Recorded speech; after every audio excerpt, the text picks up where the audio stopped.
Greetings, to be back with yet another insightful edition of Siasa Brigade. My name is Richard Mwenja. As usual, it has been quite a break in here, but we are back bigger and better. And today on this particular edition, we want to delve into matters to do with the Kakamega County and Mombasa gubernatorial bids. Who is better placed to clinch the top seat come today's elections in those two particular counties? And of course, to join me into this conversation is none other than the usual political analyst, the first of his name, Herman Manyora. Great to see you, sir. Great to see you. How is Moist Bridge, man? It is no thrift. Sisi tunabaki hapa Nairobi hapa. Sio kama wewe mnatoroka mnaenda nyumbani. Due to public demand, I'm back. Okay. So Due to public demand. Welcome back. People of No Thrift have passed greetings to you. Thank you very much. Thank you very much. They are very proud that their son is the president-elect. You've called that primary celebrations, which can be nullified? No, it's okay. It is okay. It's okay. If he's given, it's okay. If it's given, it's okay. Ruto is a Kenyan. Raila is a Kenyan. Manyora is a Kenyan. All right. Yeah. If he's given, I'll face him in 2027. He'll face me in 2027. Alongside Wajakoya and Maure. No. Forget those are other runs. I'll be a serious candidate. All right. Let's delve into today's conversation. And particularly, let's start from Kakamega County. Yes. Early morning, you've seen Robert Alai, amongst other social media bigwigs, come forward and saying what Governor Oparanya is claiming is false. He's saying that his social media accounts have been hacked, and perhaps why the posting of the picture of Cleopas Malala as his preferred candidate for Kakamega gubernatorial bid. From where you stand as a renowned political strategist, do you think that this could have, in case, actually been a mishap on the side of his social media account, or this a choreographed move to endorse Malala at the last minute from Oparanya? I'm not a specialist in hacking or anything like that, but I've talked to a few people. I've talked to my social media person, my social media person, and what I gather is that when you look at that post, it's not like Oparanya. Oparanya doesn't use hashtags. That's one of the things my social media person has told me, but I don't know the details. But I can look at the politics. First, politicians are shameless, and they're capable of doing anything. But what would Oparanya stand to gain by doing that? What is this? He will have cheapened himself. Politicians always cheapen themselves. But he might be part you of... may not want to think so much about Oparanya. But do you think he can do such a stupid thing? Could it be in that... any case, the voter who is carrying a voting card, who will determine the governor today, in a few hours today, do you think that voter anangalia Facebook? People blowing things out of proportion. You know what is happening within Azimio and ODM? It's like we are being too sensitive as Kenyans. You know, if you go to Kenya Kwanza, we are again looking at things like anybody who was not with us must be crushed. Now, when you come to Azimio, it's like everybody has betrayed Raila. You know, we can't work like that. That's not how it works. We just learn our mistakes. We say, look here. When we were running this campaign, we thought these people were with us, so and so. But now we have learned they are not with us. Then we keep quiet. There is always tomorrow. Shouting all over like waking Robert Alai, that is cheap. They should stop. I see. You know, you lose everybody. You see, when Robert Alai is jumping on Oparanya, can he do what Oparanya is doing to Azimio? Will he deliver, supposing there's a runoff, a rerun, whatever it's called? Supposing the Supreme Court says, go back to the field in 60 days. Will Robert Alai deliver what Oparanya has delivered or can deliver? He will not. It remains to be So you said. don't chase people away. You don't chase Junet away. You don't say Joe away. We can know. You know, you look and know these guys were not what we thought they were. You just keep it to yourself. You know how far you can bring them, how close. You know, that's how politics is played. You don't go and climb on a tree and say, so and so, kumbe alikuwa anatudanganya, huyo alipewa pesa akakula agents. But then there is a rerun. In 60 days, you need them. So Robert Alai must keep quiet. I see. I'm happy that he has kept quiet. My friend Abraham Mutai. Lord Mutai. Lord Mutai. He has learned, he has been taught, he has kept quiet. Because the people you are antagonizing, you'll need them if there's a rerun. And even if there's no rerun, politics of this country continues. Raila is head of our movement. Raila was not looking for a job. This is a movement that has been there for decades. It will continue even after swearing in William Ruto. I see. And therefore, you need the soldiers, you need the troops, you need the generals to continue. In any case, you don't have to have anything against William Ruto if he's sworn in. It is just that democracy requires continuous vigil. I see. You get it? Continuous vigil. Your democracy is as strong as you keep the vigil. So you do not keep a vigil by All right, sir. calling out people. They have mentioned Oceania and a number of them. And that's why I've told people, if I'm in power, I have to be careful with the people I bring close to me. Some of these noisemakers and busybodies, they can scatter people away from you. In the name of strategic communication experts. Which are these? What do they know? You know, we keep giving ourselves, we keep elevating ourselves to levels we are not. I talk things in this country. Mm-hmm. But I shouldn't imagine I'm so good, I'm the best. No. All right. No. And if you give somebody some support, don't exaggerate the support. I see. Don't blow it out of proportion. Sticking to matters Kakamega politics, gubernatorial bid that is actually hosted today, when it comes to matters to do with mobilization skills and the much needed gravitas to stamp authority among the faces of the electorate, if you are looking at Cleophas Malala, you in the past have literally alluded to the fact that he's such a great mobilizer. Yeah. On the other side, with over 25 years in civil service, Fernandez Baraza is sort of a laid-back politician and the first one to actually come from that lot in this particular governor's bid. Do you think that this could probably woo the votes to the side of Malala? You remember he has also other mobilizers behind him, say Boni Khalwale, now the Senate of the region, and the likes of Kimilili MP, Didymus Barasa. And you know also that Baraza, also because Malala, not just being youthful, not just being a good mobilizer, not having Khalwale and the rest, he's also most likely endowed. Most likely he has received support from Ruto, because that seat will mean a lot to Ruto.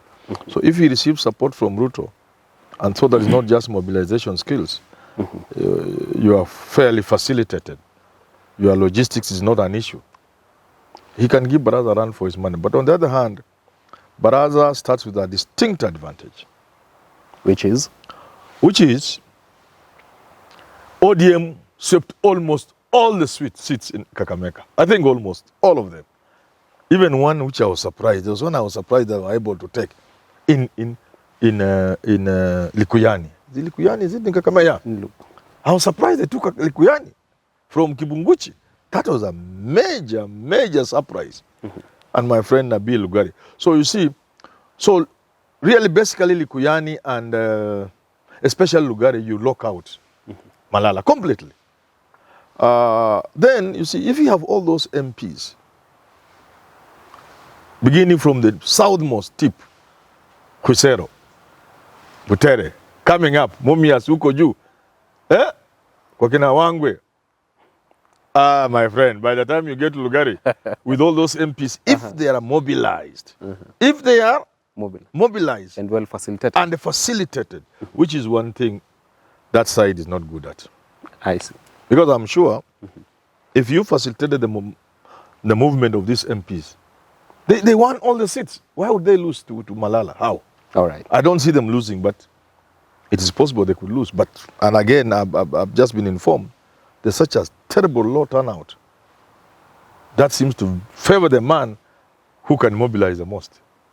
All right. Yeah. Sticking to matters Kenya Kwanza, particularly in that gubernatorial bid, you have seen actually Boni Khalwale come forth and thank Cyrus Jirongo, who is also an aspirant for that bid, for always supporting him even in his senatorial bid in Kakamega County. Don't you think that that will be a point of conflict of interest between Malala and Cyrus Jirongo, now that we have the resident senator actually thanking Jirongo through a tweet and saying he has always supported him? Don't you think this time round could be division in the side of Kenya Kwanza in today's election? My friend Jirongo has not made a serious bid. So it's like he's not in the race. So Khalwale is okay. I know what he's trying to get. Come on. Yeah, Jirongo is my friend, but he's not in the bid. Is he contesting? I've not heard of him. We have seen the likes of Toto in Bomet come forth and catch the scenes and actually outdoing firebrand politicians. Don't you think Jirongo stands a chance at Kakamega? Which chance? Jirongo has not even... Did he contest? He actually was the presidential candidate in 2017, remember? But I'm talking about 2022. He just put his name on the ticket, but he's not contesting. He's not campaigning, so it can't cause any problem. I see. He's my friend, you know. Yeah. Let's cross over and shift base and go to Mombasa County politics. Today we are seeing Hassan Omar, a firebrand politician and a human rights activist, facing it out with top contender Abdul Swamad Nasir. This far, the opinion polls have actually showed that Nasir is leading by popularity and preference, and so is ODM party in coastal politics. If you look at the latest results, ODM party took majority of seats, actually all the seats in Mombasa leadership. Is that likely to be a factor that will influence today's outcome? Well, you know, before Chebukati did what he did,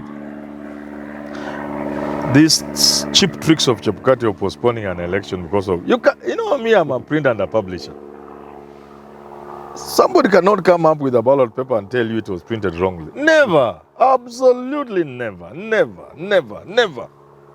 Actually, that printer should be billed by the candidates in Mombasa and Kakamega and the rest of this place. It should be billed.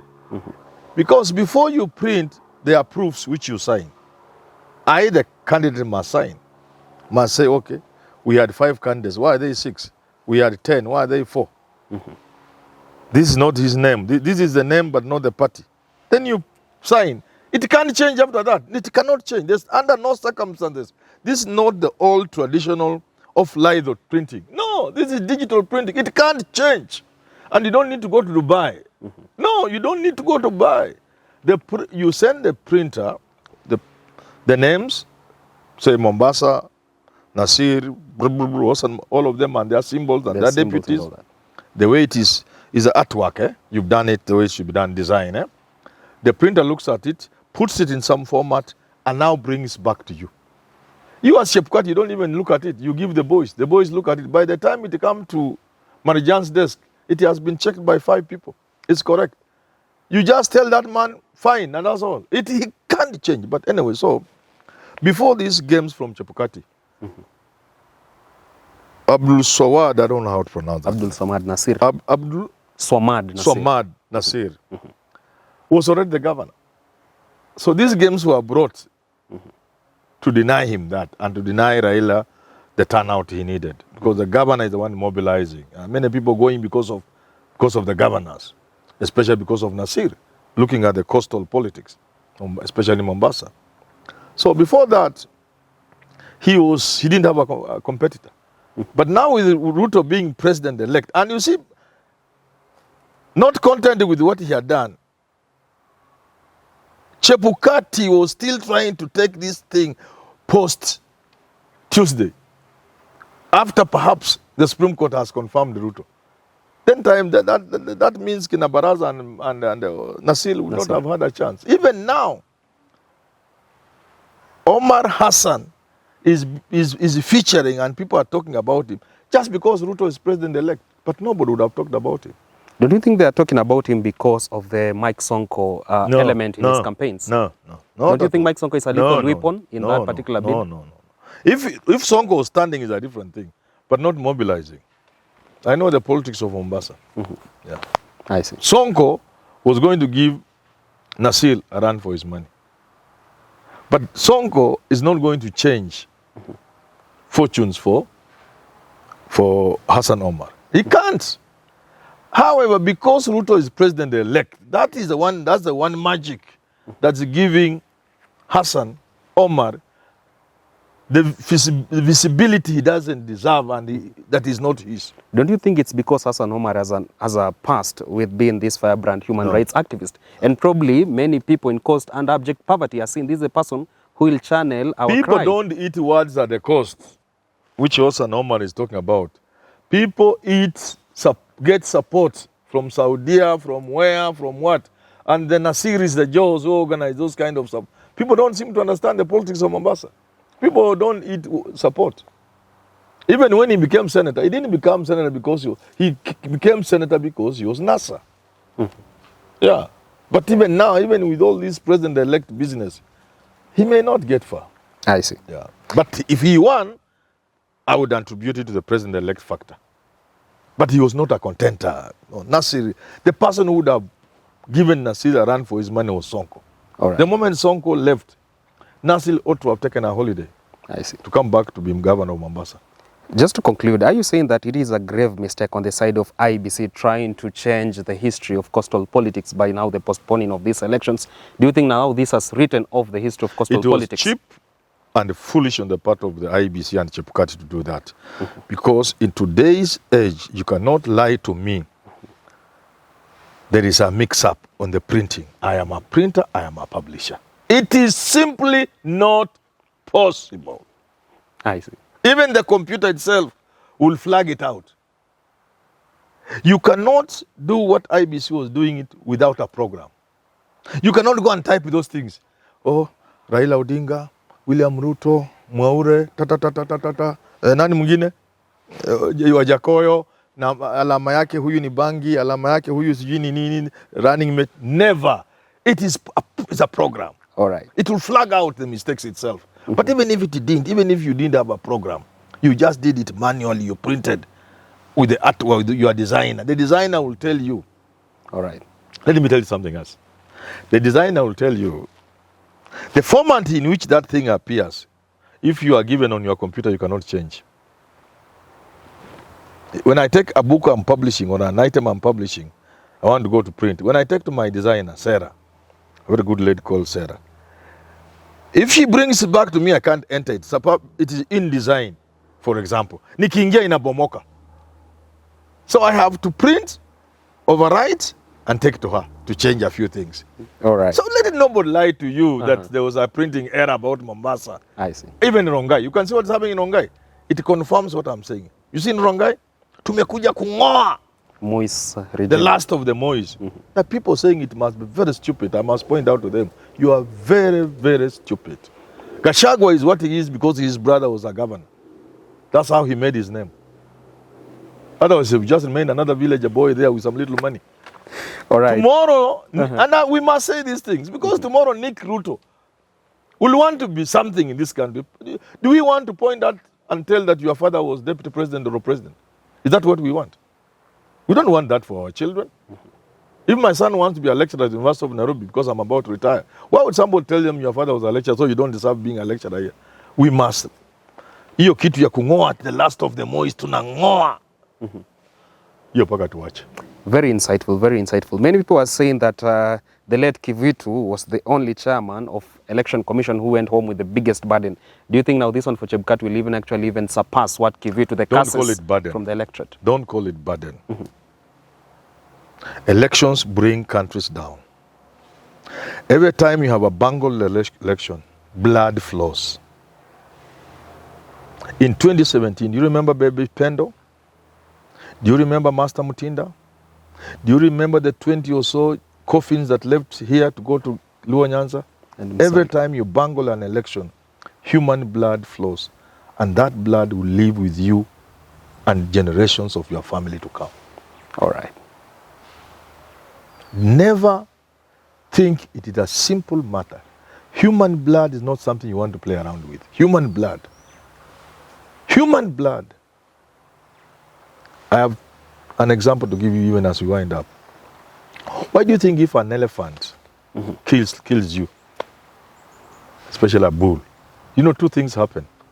People don't seem to know. Even elephants know human life is sacrosanct. If an elephant kills you, it is because you will have pushed it to kill you. And you can see the anger with which it is crushing you. Beyond you being dead, it crushes you and it cries. It shows you human thing, life is. Secondly, and people must know, those who are creating situations that can lead to loss of human life, or those who are deliberately planning to kill people. When you meet an elephant alone, not in the herd, it is most likely has committed something like that. The rest cannot live with it. It can't go back to the herd, an elephant, if it has killed a human being. And it will perpetually be crying. Human life is sacrosanct. So, people like Kivuitu, human blood was on their hands. And it may live generations in their families. So, Chebukati should not think this is just a question of messing an election. If he has messed it, I'm not saying he has messed it. That is in the court. But if you have messed an election, 2017 he messed an election. It is not just how you go back home. All right. It is the fact that blood is on your hands. Well, there you have it. Very insightful from the gentleman himself, Herman Manyora. Of course, stay tuned to this channel for more subsequent coverage. We have Jadil Kabiro coming up next, Simon Irungu, Evans Okenyi, and a number of hosts lined up to bring you the most comprehensive analysis of the run-up to these general elections and probably what will be the outcome of the Supreme Court come the material day. Until next time on Siasa Brigade, my name is Richard Mwenja. Always a pleasure.